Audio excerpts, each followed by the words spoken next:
Welcome back. Let's now talk about our first data structure, and that's going to be arrays. And let's say I wanted to store my friends' names in variables so that I could use them later in my program. And so with the knowledge that we have so far, this is how we would do it. So const friend1, let's say Michael.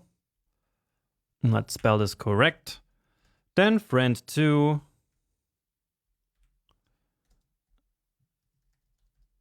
Stephen, and then friend3, let's say Peter. Now, this isn't really fun to do, right? Because imagine that we actually wanted to represent 10 friends, and then we would have to create 10 variables. So that doesn't sound like fun. Instead, wouldn't it be great to essentially bundle all of these values together into some bigger container? Well, that's why we have data structures in JavaScript. And arrays are such a data structure. So an array is like a big container into which we can throw variables and then later reference them. And that's super important because programming is most of the time all about data. So we get data from somewhere, we store and process data, and then we give some data back. And that data, it has to go somewhere. So it has to be stored in some place. And for that, we use data structures just like arrays. So in case we have more than just a single value. The two most important data structures, at least in JavaScript, are arrays and objects. And so now let's learn all about arrays. So instead of doing this, let's create a variable which I'm going to call friends. And then we use the brackets to create a new array. And then in there, we can put different values separated by commas. And so let's now use the exact same friends. So Michael, comma, then Stephen, comma, and Peter.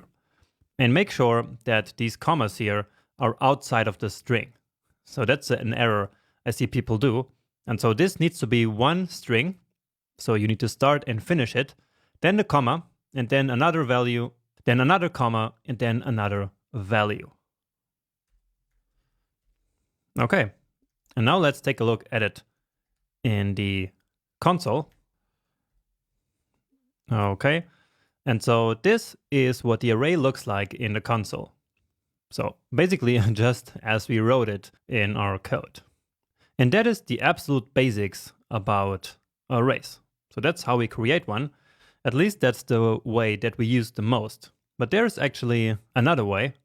So let me show that to you as well. So let's say we wanted an array of years.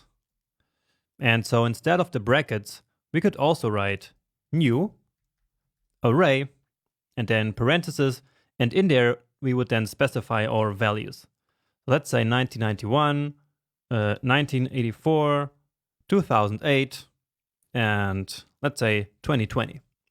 So an array can hold as many values as we want, and also values of any type that we'd like. So it doesn't have to be strings like here. Of course, numbers work just the same. And so here we used a different way of creating the array, which was using this array function. So you see that it's a function because we called it here, basically using these parentheses. And we also needed to use the new keyword, because otherwise it's not going to work. But anyway, it's way more usual to just use the brackets like I did up here, which is called the literal syntax. Great, so now we know how to create arrays, so basically how to put elements into an array, but of course we need to have a way to get them out. And for that we use the square bracket syntax again. So let's say that we want to log to the console the first element of this friends array. So that would be Michael. So console.log, and now we write friends. So that's the name of the array. And then we use the square brackets and then the number 0. That's because arrays are zero-based, which means that this first element is the element number 0, then this one is element number 1, number 2, and so on and so forth. And so if we want the element at position 0, so this first one, then we write friends, square brackets, 0. And that's it. And now let's say we wanted Peter here as well. So that would be element 0, 1, 2. And so let's just write 2. And check it out. And indeed, we get Michael and Peter. Cool. Now, we can also get the actual number of elements that is in the array. So let's also log that one to the console. And this one works by saying friends dot length. Okay? And this dot length is something called a property, which we're going to talk about a little bit later in this section when we talk about objects. Anyway, what matters is that this is going to be the exact amount of elements that is in the array. And it's not zero-based. So it will not be 2, even though the last one here is element number 2. Instead, it really gives us the number of elements in the array. So we should expect this to log 3. And yeah, here we go. Now we can use this to automatically get the last element of any array. And that is useful so that we don't have to count how many elements are in the array. So let me show you how we could do that.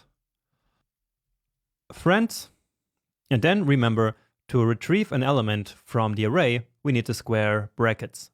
So just like this. And then to get the index of the last element in the array, all we need to do is friends.length minus 1. So friends.length minus 1. And that's because, again, friends.length is not zero-based. So this is 3, remember, but this last element is 2. And so we always need to subtract 1 from this number here. Okay? So what this also means is that inside of these brackets, we can put any expression. It doesn't just have to be a number, literally like we did here and here. So here we have this expression. And remember that an expression is something that produces a value.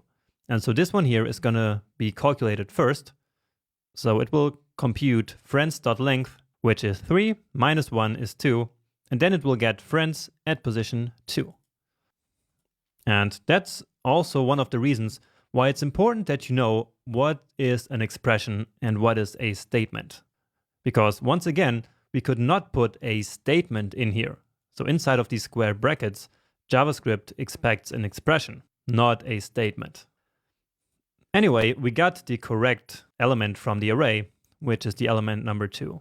And so that means that this automatic retrieval of the last element works just fine. All right. And moving on, there is more stuff that we can do. So this square brackets syntax that we used here is not only for retrieving elements from the array, but we can also change it to add elements to the array. So let's say that for some reason, I'm no longer friends with Peter and that I want to replace him with some other friends. And so now we can change or mutate the array in the same way. So we can say friends at position number 2, and now I'm doing it manually here again. So we can say that this should be equal to something else. Let's say J. And if we now log this friends array to the console, then we should already see the new array. So friends, and let's see. And indeed, the element number 2, so this one here, is now replaced with J. Okay, so in the beginning, when we first logged the friends array to the console, it was still in this state. So it still had Peter. And that's why here in the beginning, we still see that original state. But then as we move on through the code, at some point here, we change that array. And so when we then log the array again, that change is of course reflected here in the output. But wait, didn't I say in the last section that variables declared with const cannot be changed? And we did in fact declare the friends variable here with const, right? But I was still able to change one element of the array here from Peter to J, right? So isn't that a contradiction? Well, what I didn't tell you at the time is that only primitive values are immutable, but an array is not a primitive value. And so we can actually always change it, so we can mutate it. And it works this way because of the way that JavaScript stores things in memory. And once more, we will have a whole lecture just on that topic alone in a special section about how JavaScript works behind the scenes.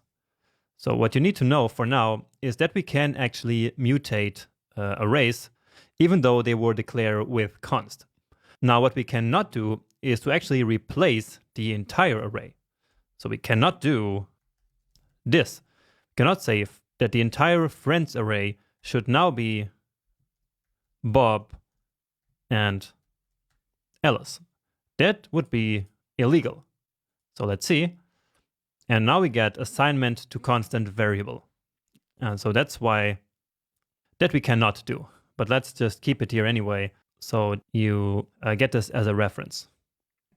Next up, I want to show you that an array can actually hold values with different types all at the same time. So let's experiment with that. So let's create an array which holds all kinds of information about me. So let's say Jonas, so that would be the first name, then the last name, then the age, and here we can actually calculate the age from other values. And that works because in each position, JavaScript simply expects an expression. And so if we do this, then this is perfectly fine. Okay, so this will here produce a value, and so that's the value that will then be stored at position number 2 of the new array. And that also works for variables. So we could, for example, do first name equal Jonas, and then here instead of literally writing that, we could use this variable name. And so this would then be replaced with the actual string. So let's put some more data. And actually, we could even put other arrays inside of an array. So that's really cool. So let's put the friends array here in the Jonas array. And then with this, we have all the relevant data about Jonas in one handy data structure. And that's really convenient because then we don't have to create one variable for each of the data points. So let's, of course, inspect this now in the console so that you can see that all of these expressions here, basically, so this and this here and this, so all of them are going to be replaced with the values that they produce. And so, indeed, we now get Jonas, we have the calculated age, and here we have the array 3. And we can expand that by clicking on this small triangle here, and then we can see the actual array in here. We also have the length, so length is 5, and so that's where JavaScript gets this friends.length from. Jonas.length would of course also work, and it would be this 5 that we see here. Okay, so that's the one. Great, so these are the very fundamentals of arrays in JavaScript. And now just to finish this video, let's work on a very small array exercise so that we can see why arrays are actually so useful. And to do that, let's bring back our old calc_h function. So it's got to be somewhere here. Yes, let's use this one. We've coded this so many times that I don't want to repeat it. So exercise. So calc_h. And now let's say that we have an array of birth years. And then we want to calculate the ages for some of them. So a new array and let's say 1990, 1967, 2002, 2010, and 2018. And now we will be able to use the calc_age function and then store the results of calculating the ages for some of these years into a new array. So let's see how, and let's see first how we could not do it, okay? So, for example, if we wanted to use the calc_age function for all of the elements in this array, we could not do this. This would be not illegal, I would say, but it's not going to work because this years is an array. And if we pass this years array as an argument to the calc_age function, it doesn't know what to do with it because this operation here expects a single value, and we cannot do a number minus an array. So let me actually show you what's going to happen if we run this. And well, that's not the error that I wanted to show you. So what we get is identifier years has already been declared. So this means that somewhere in the code we already have an array called years. And yeah, here it is. So let's change the name of this one to just y. So that one doesn't really matter anyway. But now let's see what happens. And well, not much did happen.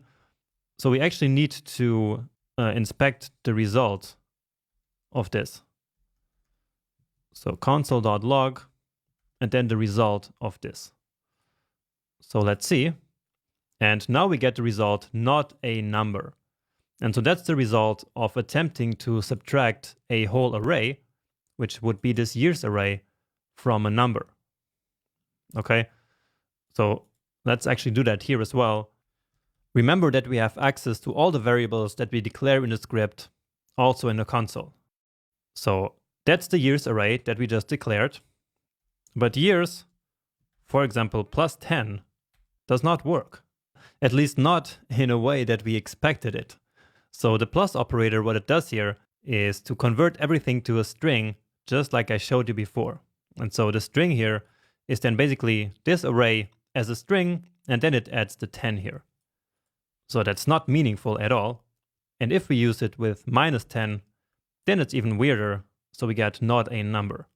So all of this is to say that we cannot really do operations with arrays. But we can still use the calc_age function on individual elements of the array, of course. So let's do that.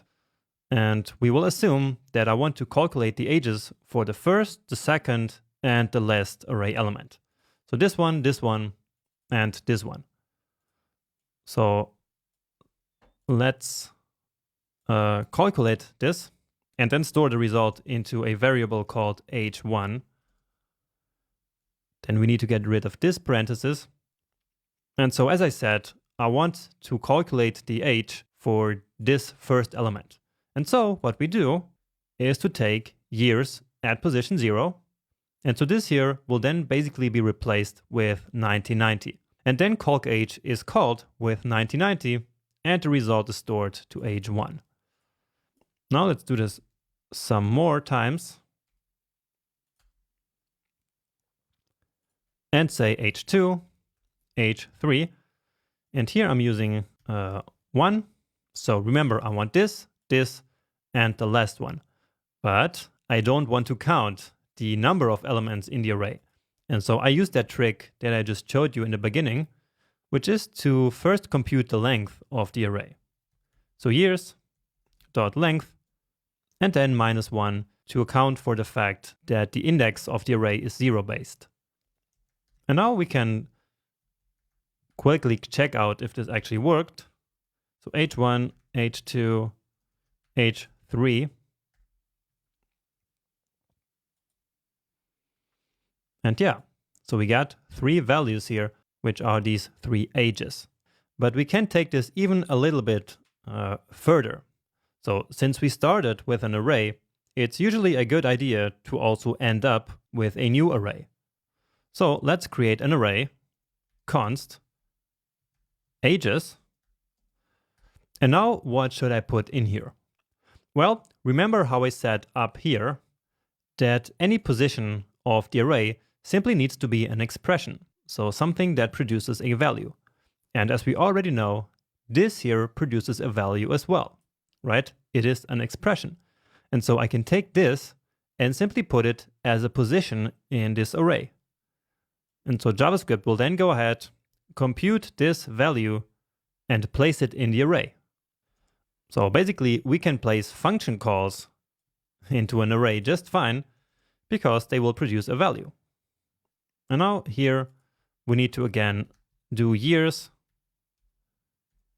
dot length minus 1. And now finally logging it to the console, and then we're done. And indeed, we get the 3 same values that we had up here separately, now all nicely placed into this array. And this of course works because JavaScript will start by running these function calls, these 3 function calls here, and then place all the results in an array afterwards. Nice. And I think that should be enough for one video. I hope that you see how fun arrays can be and how useful they can be. And in the next lecture, we will make them even more useful by doing some operations with them.